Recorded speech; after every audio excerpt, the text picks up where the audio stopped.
All true histories contain instruction, though in some the treasure may be hard to find, and when found so trivial in quantity that the dry, shriveled kernel scarcely compensates for the trouble of cracking the nut. Whether this be the case with my history or not, I am hardly competent to judge. I sometimes think it might prove useful to some and entertaining to others, but the world may judge for itself. Shielded by my own obscurity, and by the lapse of years, and a few fictitious names, I do not fear to venture, and will candidly lay before the public what I would not disclose to the most intimate friend. My father was a clergyman of the north of England, who was deservedly respected by all who knew him, and, in his younger days, lived pretty comfortably on the joint income of a small incumbency and a snug little property of his own. My mother, who married him against the wishes of her friends, was a squire's daughter and a woman of spirit. In vain it was represented to her that if she became the poor parson's wife, she must relinquish her carriage and her lady's maid, and all the luxuries and elegancies of affluence, which to her were little less than the necessaries of life. A carriage and a lady's maid were great conveniences, but thank heaven she had feet to carry her, and hands to minister to her own necessities. An elegant house and spacious grounds were not to be despised, but she would rather live in a cottage with Richard Grey than in a palace with any other man in the world. Finding arguments of no avail, her father at length told the lovers they might marry if they pleased, but in so doing, his daughter would forfeit every fraction of her fortune. He expected this would cool the ardour of both, but he was mistaken. My father knew too well my mother's superior worth not to be sensible that she was a valuable fortune in herself, and if she would but consent to embellish his humble hearth, he should be happy to take her on any terms, while she, on her part, would rather labour with her own hands than be divided from the man she loved, whose happiness it would be her joy to make, and who was already one with her in heart and soul. So her fortune went to swell the purse of a wiser sister, who had married a rich nabob, and she, to the wonder and compassionate regret of all who knew her, went to bury herself in the homely village parsonage among the hills of. And yet, in spite of all this, and in spite of my mother's high spirit and my father's whims, I believe you might search all England through and fail to find a happier couple. Of 6 children, my sister Mary and myself were the only 2 that survived the perils of infancy and early childhood. I, being the younger by 5 or 6 years, was always regarded as the child and the pet of the family. Father, mother, and sister all combined to spoil me, not by foolish indulgence to render me fractious and ungovernable, but by ceaseless kindness to make me too helpless and dependent too unfit for buffeting with the cares and turmoils of life. Mary and I were brought up in the strictest seclusion. My mother, being at once highly accomplished, well-informed and fond of employment, took the whole charge of our education on herself, with the exception of Latin, which my father undertook to teach us, so that we never even went to school. And, as there was no society in the neighbourhood, our only intercourse with the world consisted in a stately tea party now and then with the principal farmers and tradespeople of the vicinity, just to avoid being stigmatized as too proud to consort with our neighbours, and an annual visit to our paternal grandfathers, where himself, our kind grandmamma, a maiden aunt, and 2 or 3 elderly ladies and gentlemen were the only persons we ever saw. Sometimes our mother would amuse us with stories and anecdotes of her younger days, which, while they entertained us amazingly, frequently awoke, in me at least, a secret wish to see a little more of the world. I thought she must have been very happy, but she never seemed to regret past times.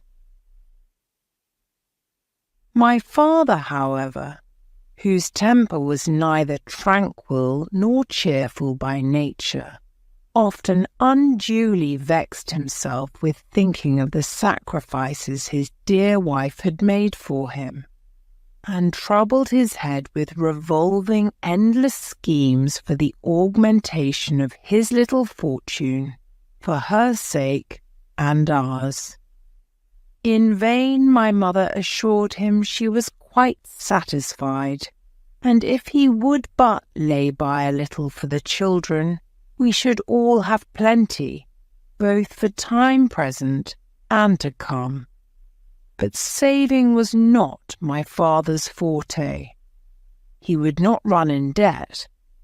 At least my mother took good care he should not. But while he had money, he must spend it. He liked to see his house comfortable, and his wife and daughters well clothed and well attended.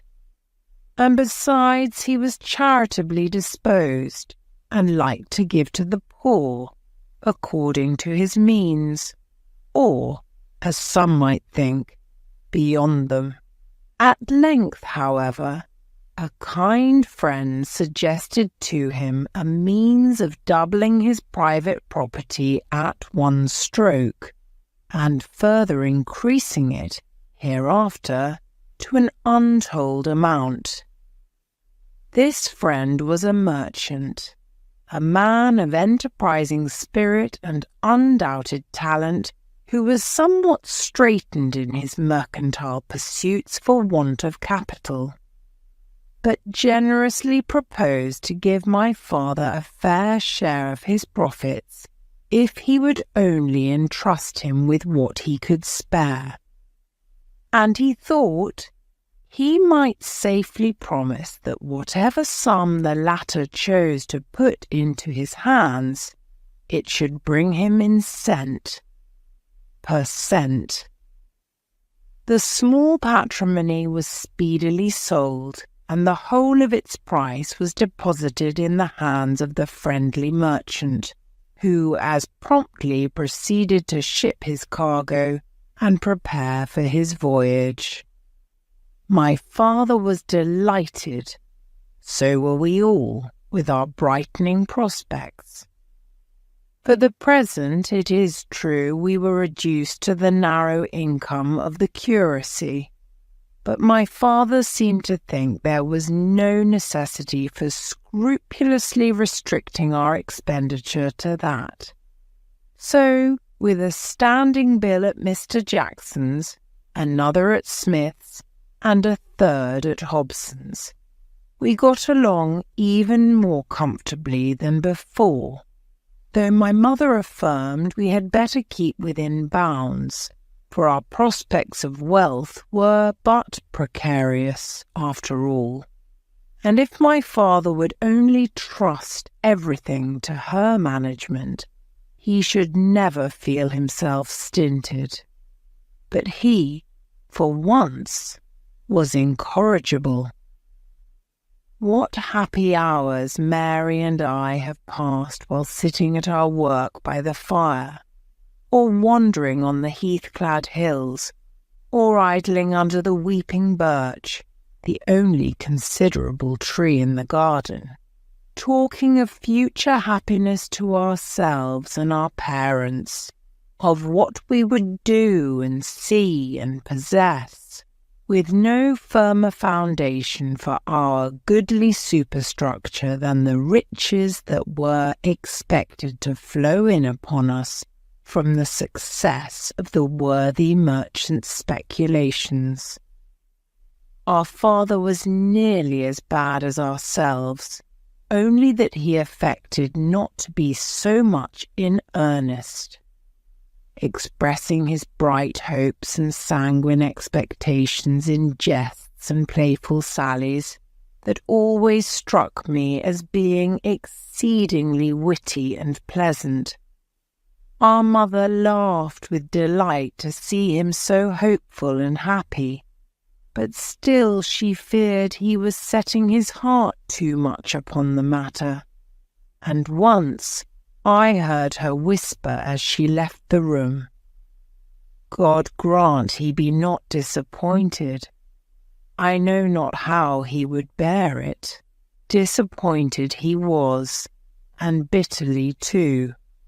It came like a thunderclap on us all that the vessel which contained our fortune had been wrecked and gone to the bottom with all its stores, together with several of the crew and the unfortunate merchant himself. I was grieved for him. I was grieved for the overthrow of all our air-built castles. But with the elasticity of youth, I soon recovered the shook. Though riches had charms, poverty had no terrors for an inexperienced girl like me. Indeed, to say the truth, there was something exhilarating in the idea of being driven to straits and thrown upon our own resources. I only wished Papa, Mamma, and Mary were all of the same mind as myself. And then, instead of lamenting past calamities, we might all cheerfully set to work to remedy them. And the greater the difficulties, the harder our present privations, the greater should be our cheerfulness to endure the latter, and our vigour to contend against the former. Mary did not lament, but she brooded continually over the misfortune, and sank into a state of dejection from which no effort of mine could rouse her. I could not possibly bring her to regard the matter on its bright side as I did, and indeed I was so fearful of being charged with childish frivolity or stupid insensibility that I carefully kept most of my bright ideas and cheering notions to myself, well knowing they could not be appreciated. My mother thought only of consoling my father, and paying our debts and retrenching our expenditure by every available means. But my father was completely overwhelmed by the calamity. Health, strength, and spirits sank beneath the blow, and he never wholly recovered them. In vain my mother strove to cheer him. by appealing to his piety, to his courage, to his affection for herself and us. That very affection was his greatest torment. It was for our sakes he had so ardently longed to increase his fortune. It was our interest that had lent such brightness to his hopes, and that imparted such bitterness to his present distress. He now tormented himself with remorse at having neglected my mother's advice, which would at least have saved him from the additional burden of debt. He vainly reproached himself for having brought her from the dignity, the ease, the luxury of her former station to toil with him through the cares and toils of poverty. It was gall and wormwood to his soul to see that splendid, highly accomplished woman, once so courted and admired, transformed into an active, managing housewife, with hands and head continually occupied with household labours and household economy. The very willingness with which she performed these duties, the cheerfulness with which she bore her reverses, and the kindness which withheld her from imputing the smallest blame to him, were all perverted by this ingenious self-tormentor into further aggravations of his sufferings, and thus the mind preyed upon the body and disordered the system of the nerves, and they in turn increased the troubles of the mind, till by action and reaction his health was seriously impaired, and not one of us could convince him that the aspect of our affairs was not half so gloomy, so utterly hopeless, as his morbid imagination represented it to be. The useful pony phaeton was sold, together with the stout, well-fed pony, the old favourite that we had fully determined should end its days in peace, and never pass from our hands. The little coach-house and stable were let, the servant boy, and the more efficient, being the more expensive, of the two maidservants, were dismissed. Our clothes were mended, turned and darned to the utmost verge of decency. Our food, always plain, was now simplified to an unprecedented degree, except my father's favourite dishes. Our coals and candles were painfully economised, the pair of candles reduced to one, and that most sparingly used, the coals carefully husbanded in the half-empty grate, especially when my father was out on his parish duties, or confined to bed through illness. Then we sat with our feet on the fender, scraping the perishing embers together from time to time, and occasionally adding a slight scattering of the dust and fragments of coal, just to keep them alive. As for our carpets, they in time were worn threadbare, and patched and darned even to a greater extent than our garments. To save the expense of a gardener, Mary and I undertook to keep the garden in order, and all the cooking and household work that could not easily be managed by one servant girl was done by my mother and sister, with a little occasional help from me. Only a little, because though a woman in my own estimation, I was still a child in theirs, and my mother, like most active, managing women, was not gifted with very active daughters. For this reason, that being so clever and diligent herself, she was never tempted to trust her affairs to a deputy, but, on the contrary, was willing to act and think for others as well as for number one. And whatever was the business in hand, she was apt to think that no one could do it so well as herself.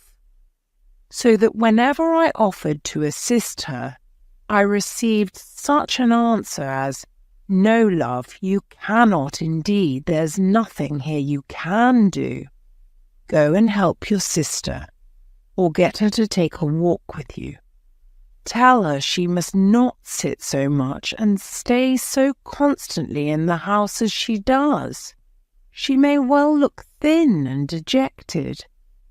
Mary, Mamma says I'm to help you, or get you to take a walk with me. She says you may well look thin and dejected if you sit so constantly in the house. Help me you cannot, Agnes, and I cannot go out with you. I have far too much to do. Then let me help you. You cannot indeed, dear child. Go and practice your music or play with the kitten.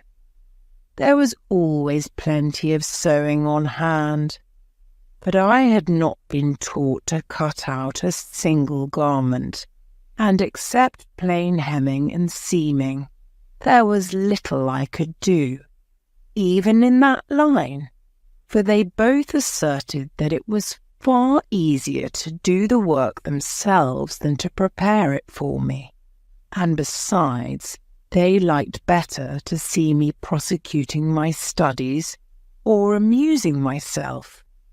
It was time enough for me to sit bending over my work like a grave matron, when my favourite little pussy was become a steady old cat.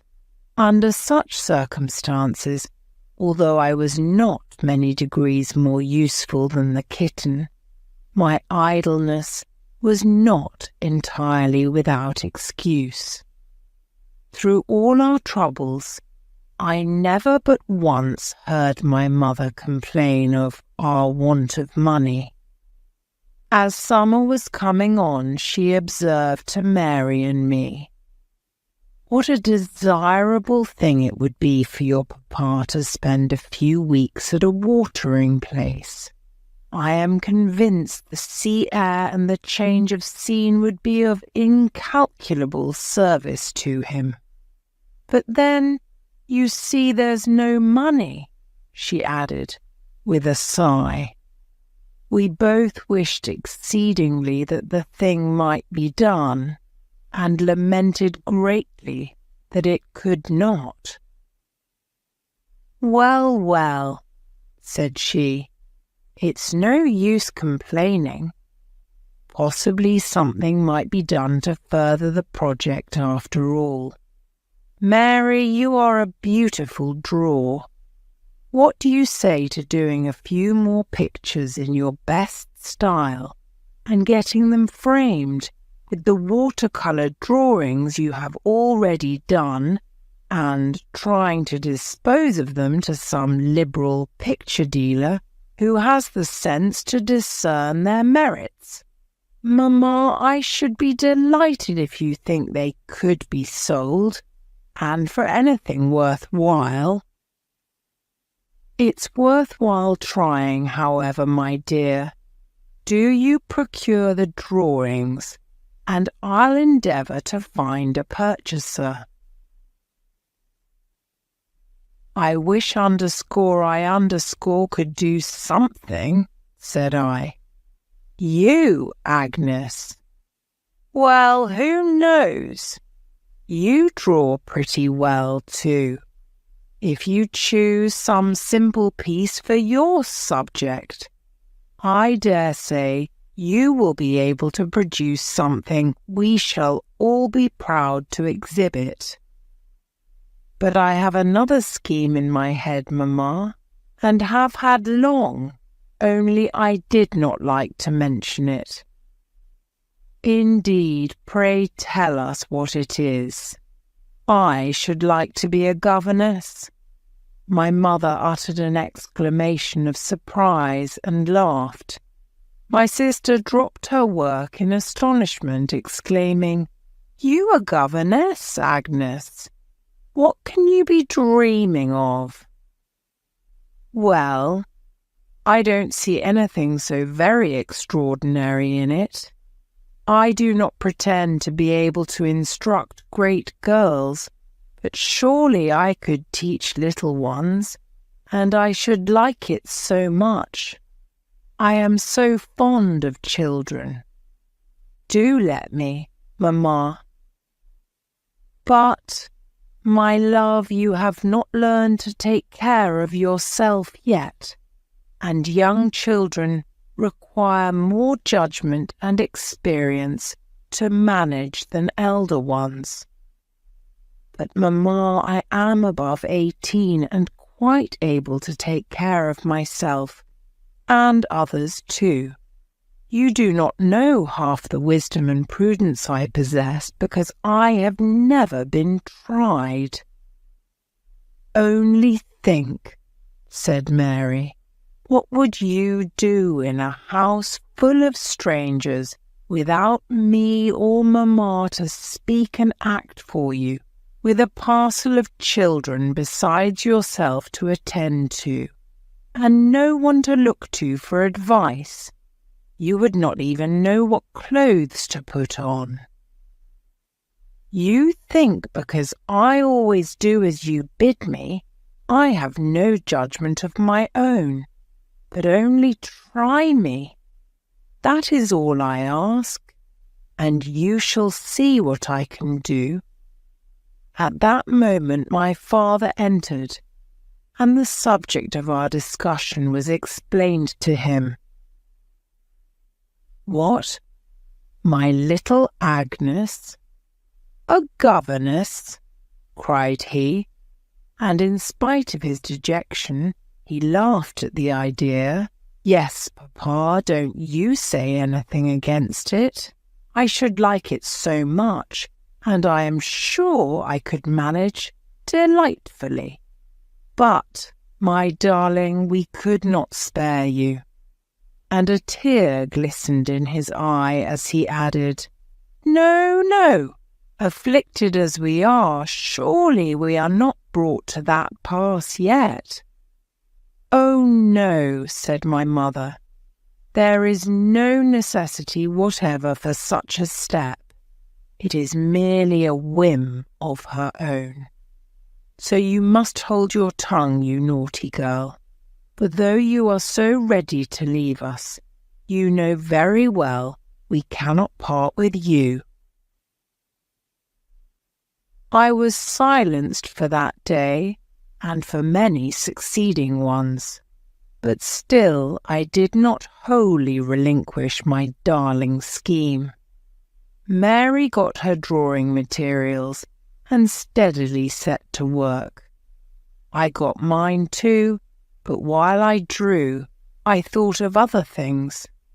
How delightful it would be to be a governess, to go out into the world, to enter upon a new life, to act for myself, to exercise my unused faculties, to try my unknown powers, to earn my own maintenance, and something to comfort and help my father, mother, and sister, besides exonerating them from the provision of my food and clothing.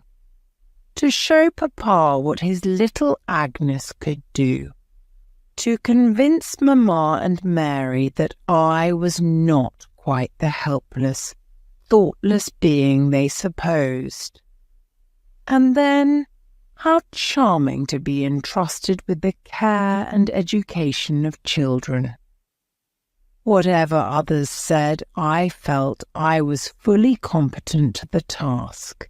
The clear remembrance of my own thoughts in early childhood would be a surer guide than the instructions of the most mature adviser.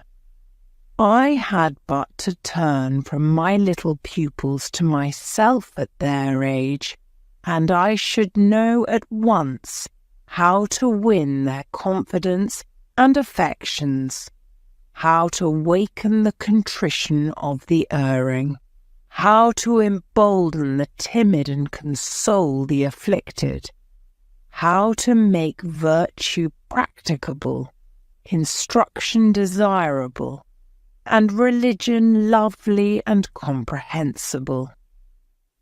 Delightful task, to teach the young idea how to shoot, to train the tender plants and watch their buds unfolding day by day. Influenced by so many inducements, I determined still to persevere, though the fear of displeasing my mother or distressing my father's feelings prevented me from resuming the subject for several days. At length again I mentioned it to my mother in private, and, with some difficulty, got her to promise to assist me with her endeavours. My father's reluctant consent was next obtained, and then, though Mary still sighed her disapproval, my dear kind mother began to look out for a situation for me. She wrote to my father's relations and consulted the newspaper advertisements. Her own relations she had long dropped all communication with. A formal interchange of occasional letters was all she had ever had since her marriage, and she would not at any time have applied to them in a case of this nature. But so long and so entire had been my parents' seclusion from the world that many weeks elapsed before a suitable situation could be procured.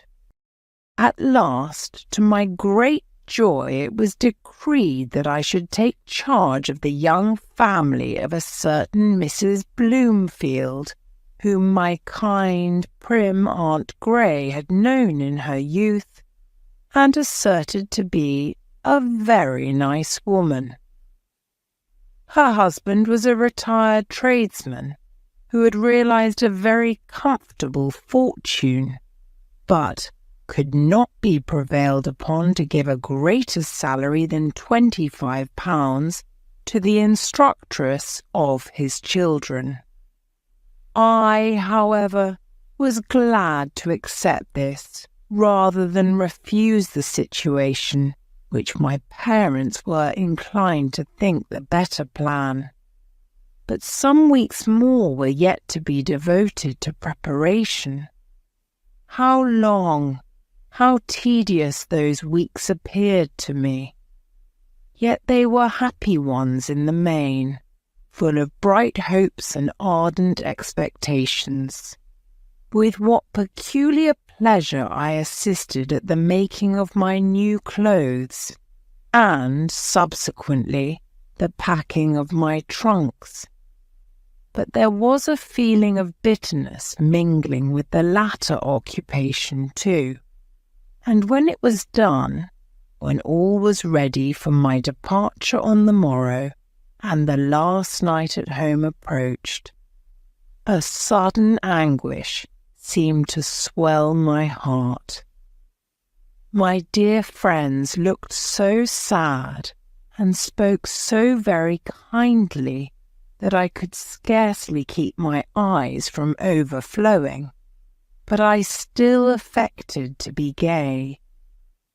I had taken my last ramble with Mary on the moors, my last walk in the garden and round the house. I had fed, with her, our pet pigeons for the last time, the pretty creatures that we had tamed to peck their food from our hands. I had given a farewell stroke to all their silky backs as they crowded in my lap. I had tenderly kissed my own peculiar favourites, the pair of snow-white fantails. I had played my last tune on the old familiar piano and sung my last song to Papa. Not the last, I hoped, but the last for what appeared to me a very long time. And perhaps, when I did these things again, it would be with different feelings. Circumstances might be changed, and this house might never be my settled home again. My dear little friend, the kitten, would certainly be changed.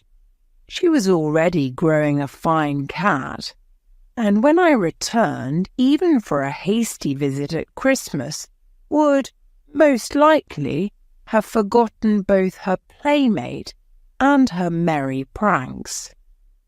I had romped with her for the last time, and when I stroked her soft, bright fur, while she lay purring herself to sleep in my lap, it was with a feeling of sadness I could not easily disguise. Then, at bedtime, when I retired with Mary to our quiet little chamber, where already my drawers were cleared out and my share of the bookcase was empty, and where hereafter she would have to sleep alone, in dreary solitude, as she expressed it, my heart sank more than ever. I felt as if I had been selfish and wrong to persist in leaving her, and when I knelt once more beside our little bed, I prayed for a blessing on her and on my parents more fervently than ever I had done before. To conceal my emotion, I buried my face in my hands, and they were presently bathed in tears.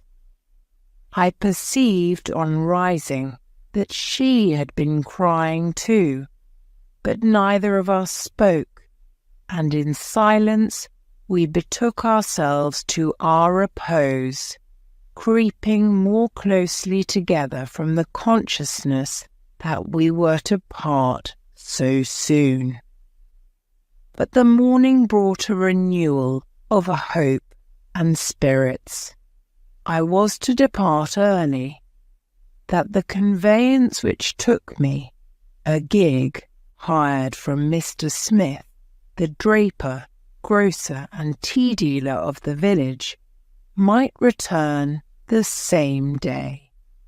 I rose, washed, dressed, swallowed a hasty breakfast, received the fond embraces of my father, mother, and sister, kissed the cat, to the great scandal of Sally, the maid, shook hands with her, mounted the gig, drew my veil over my face, and then, but not till then, burst into a flood of tears. The gig rolled on. I looked back. My dear mother and sister were still standing at the door, looking after me, and waving their adieu. I returned their salute, and prayed God to bless them from my heart. We descended the hill, and I could see them no more. "It's a coldish morning for you, Miss Agnes," observed Smith, "and a darksome un too. But we's happen get to yon spot afore there come much rain to signify." "Yes, I hope so," replied I as calmly as I could. "It's come at a good sup last night too." "Yes, but this cold wind will happen to keep it off." "Perhaps it will." Here ended our colloquy. We crossed the valley and began to ascend the opposite hill. As we were toiling up, I looked back again. There was the village spire, and the old grey parsonage beyond it, basking in a slanting beam of sunshine. It was but a sickly ray, but the village and surrounding hills were all in sombre shade, and I hailed the wandering beam as a propitious omen to my home. With clasped hands I fervently implored a blessing on its inhabitants and hastily turned away, for I saw the sunshine was departing, and I carefully avoided another glance, lest I should see it in gloomy shadow, like the rest of the landscape. As we drove along, my spirits revived again, and I turned with pleasure to the contemplation of the new life upon which I was entering. But though it was not far past the middle of September, the heavy clouds and strong northeasterly wind combined to render the day extremely cold and dreary, and the journey seemed a very long one. For, as Smith observed, the roads were every heavy. And certainly his horse was very heavy too. It crawled up the hills and crept down them, and only condescended to shake its sides in a trot where the road was at a dead level or a very gentle slope, which was rarely the case in those rugged regions, so that it was nearly 1 o'clock before we reached the place of our destination. Yet after all, when we entered the lofty iron gateway, when we drove softly up the smooth, well-rolled carriage road with the green lawn on each side, studded with young trees, and approached the new but stately mansion of Wellwood, rising above its mushroom poplar groves, my heart failed me, and I wished it were a mile or two farther off. For the first time in my life I must stand alone. There was no retreating now. I must enter that house and introduce myself among its strange inhabitants. But how was it to be done? True, I was near 19, but, thanks to my retired life and the protecting care of my mother and sister, I well knew that many a girl of 15 or under was gifted with a more womanly address and greater ease and self-possession than I was. Yet, if Mrs. Bloomfield were a kind, motherly woman, I might do very well, after all. And the children, of course, I should soon be at ease with them. And Mr. Bloomfield, I hoped, I should have but little to do with. Be calm, whatever happens, I said within myself. And truly I kept this resolution so well, and was so fully occupied in steadying my nerves and stifling the rebellious flutter of my heart, that when I was admitted into the hall and ushered into the presence of Mrs. Bloomfield, I almost forgot to answer her polite salutation, and it afterwards struck me that the little I did say was spoken in the tone of one half dead or half asleep. The lady, too, was somewhat chilly in her manner, as I discovered when I had time to reflect. She was a tall, spare, stately woman, with thick black hair, cold grey eyes, and extremely sallow complexion. With due politeness, however, she showed me my bedroom and left me there to take a little refreshment. I was somewhat dismayed at my appearance on looking in the glass. The cold wind had swelled and reddened my hands, uncurled and entangled my hair, and dyed my face of a pale purple.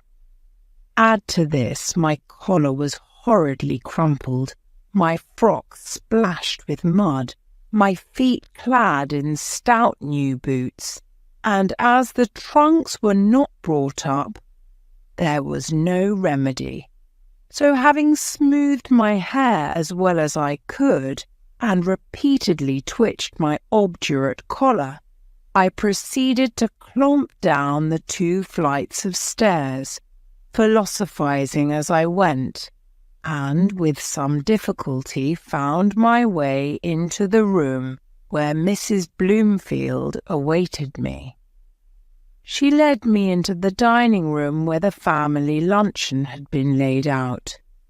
Some beefsteaks and half-cold potatoes were set before me, and while I dined upon these, she sat opposite, watching me, as I thought, and endeavouring to sustain something like a conversation, consisting chiefly of a succession of commonplace remarks, expressed with frigid formality.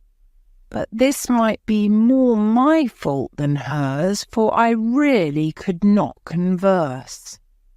In fact, my attention was almost wholly absorbed in my dinner, not from ravenous appetite, but from distress at the toughness of the beefsteaks and the numbness of my hands, almost palsied by their 5 hours' exposure to the bitter wind.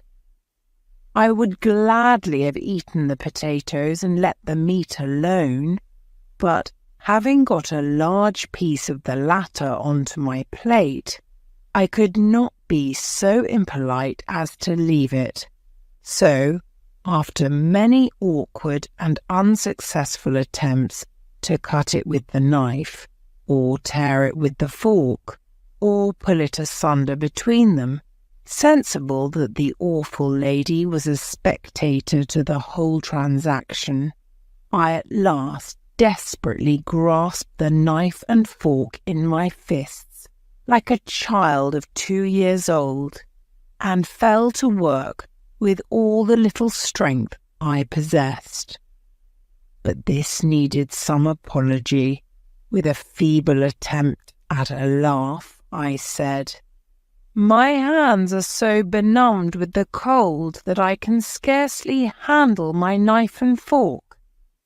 "I dare say you would find it cold," replied she with a cool, immutable gravity that did not serve to reassure me.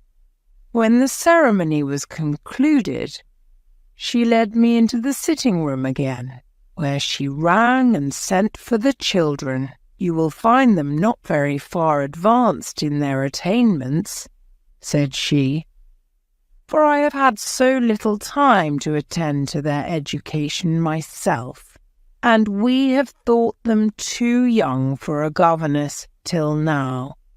But I think they are clever children, and very apt to learn, especially the little boy.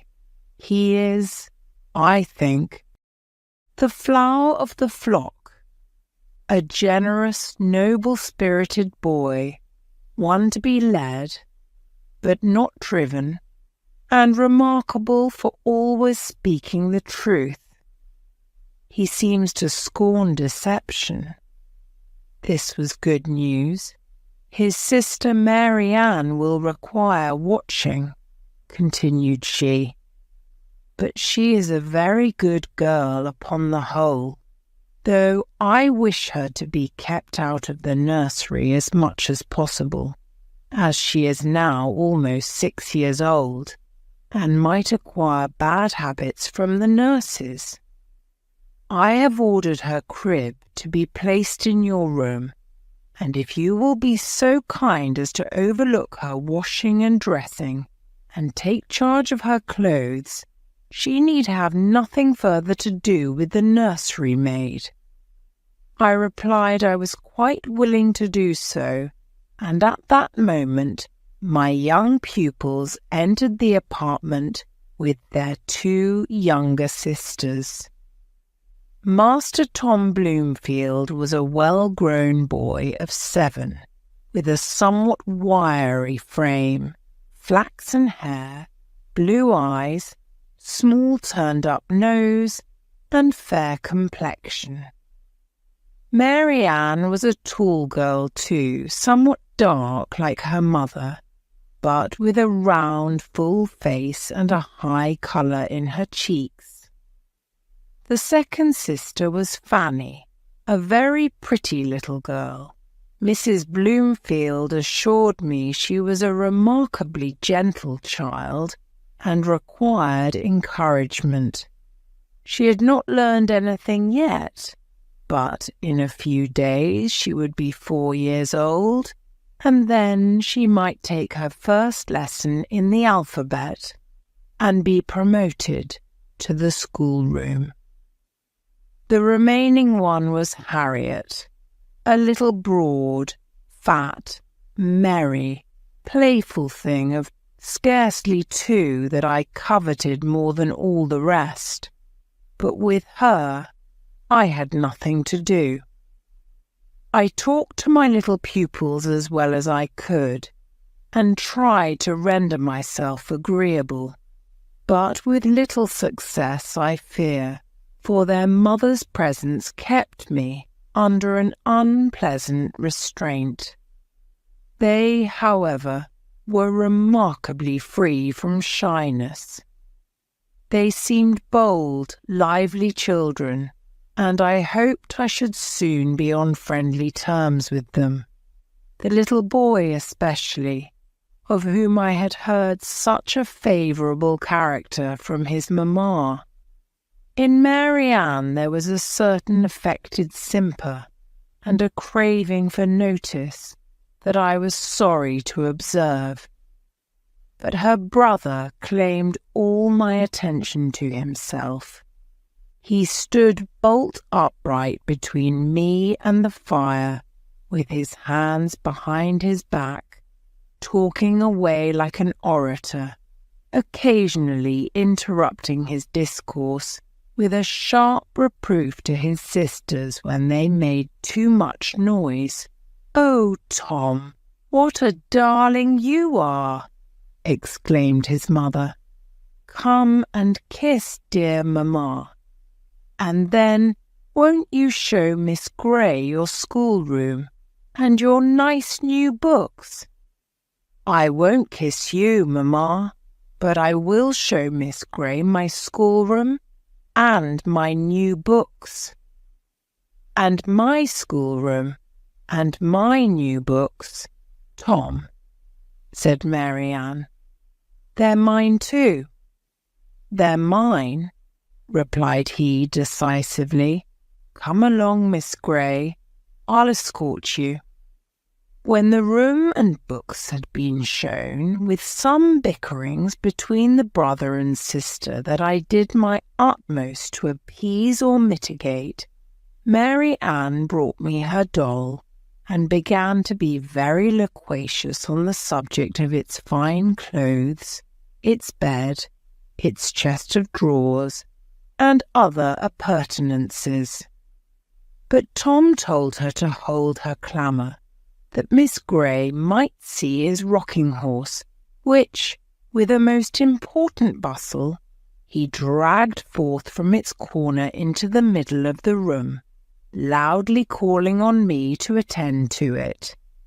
Then, ordering his sister to hold the reins, he mounted and made me stand for 10 minutes, watching how manfully he used his whip and spurs. Meantime, however, I admired Mary Ann's pretty doll and all its possessions, and then told Master Tom he was a capital rider, but I hoped he would not use his whippers and spurs so much when he rode a real pony. "Oh yes, I will," said he, laying on with redoubled ardour. "I'll cut into him like smoke, my word, but he shall sweat for it." This was very shocking, but I hoped in time to be able to work a reformation. "Now you must put on your bonnet and shawl," said the little hero, "and I'll show you my garden." "And mine," said Mary Ann. Tom lifted his fist with a menacing gesture. She uttered a loud, shrill scream, ran to the other side of me, and made a face at him. "Surely, Tom, you would not strike your sister. I hope I shall never see you do that." "You will sometimes. I'm obliged to do it now and then to keep her in order." "But it is not your business to keep her in order, you know. That is for—" "Well, now go and put on your bonnet." "I don't know. It is so very cloudy and cold. It seems likely to rain. And you know I have had a long drive.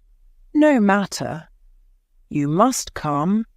I shall allow of no excuses," replied the consequential little gentleman. And as it was the first day of our acquaintance, I thought I might as well indulge him. It was too cold for Mary Ann to venture, so she stayed with her mamma to the great relief of her brother, who liked to have me all to himself. The garden was a large one and tastefully laid out. Besides several splendid dahlias, there were some other fine flowers still in bloom, but my companion would not give me time to examine them. I must go with him, across the wet grass, to a remote sequestered corner, the most important place in the grounds because it contained his garden. There were 2 round beds, stocked with a variety of plants. In one there was a pretty little rose tree.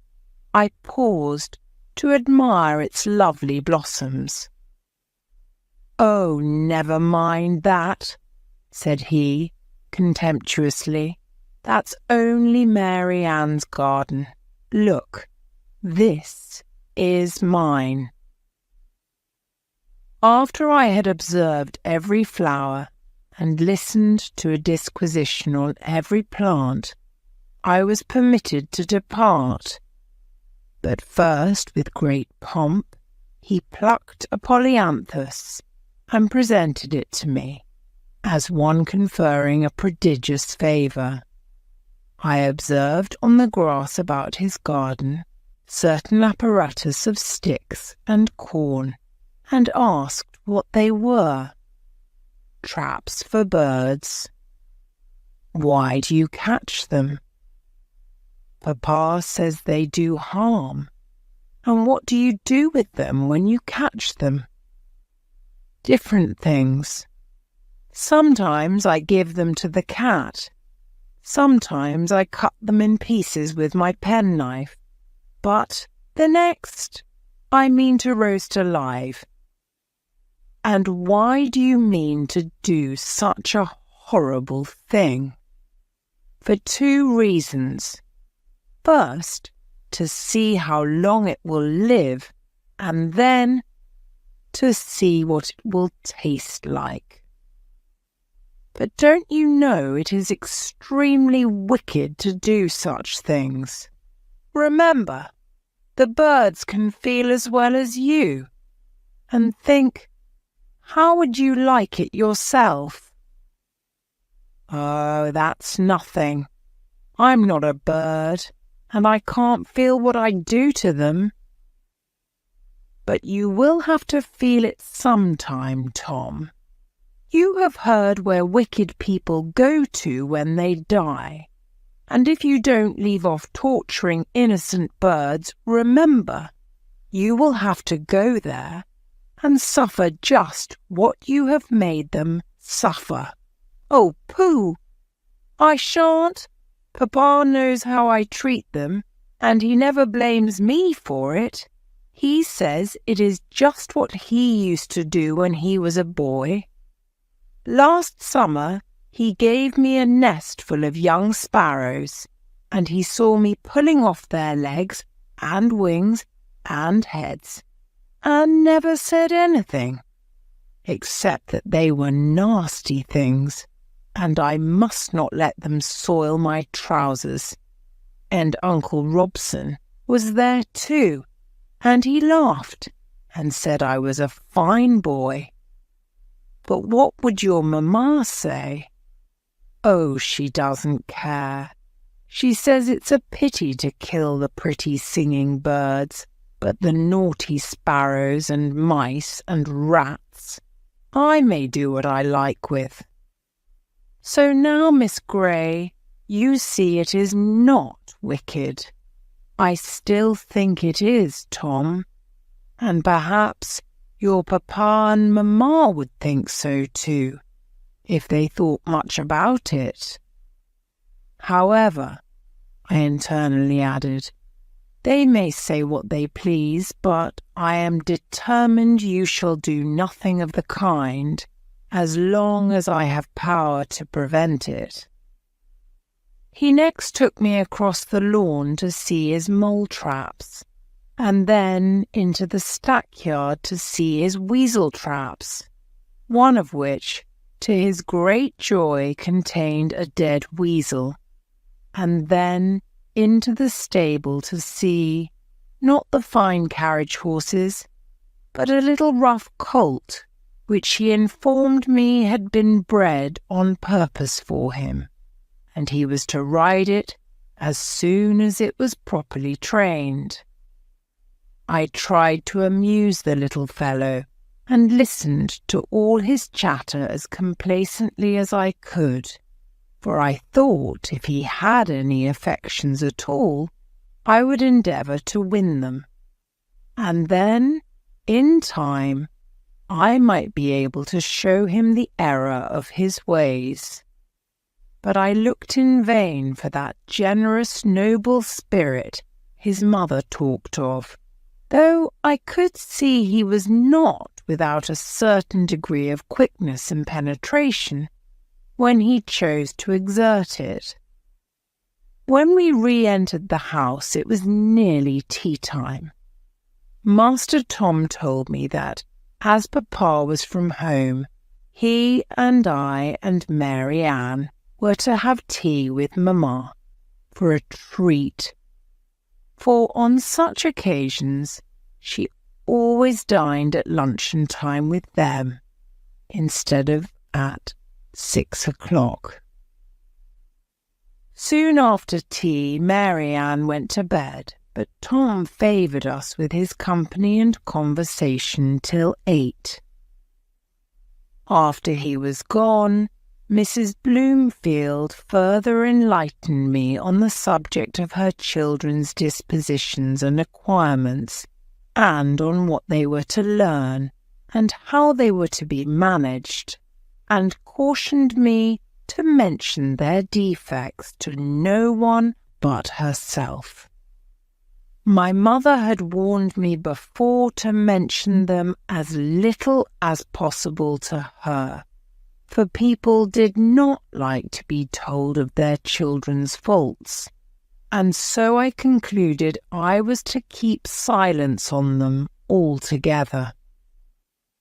About 9:30, Mrs. Bloomfield invited me to partake of a frugal supper of cold meat and bread.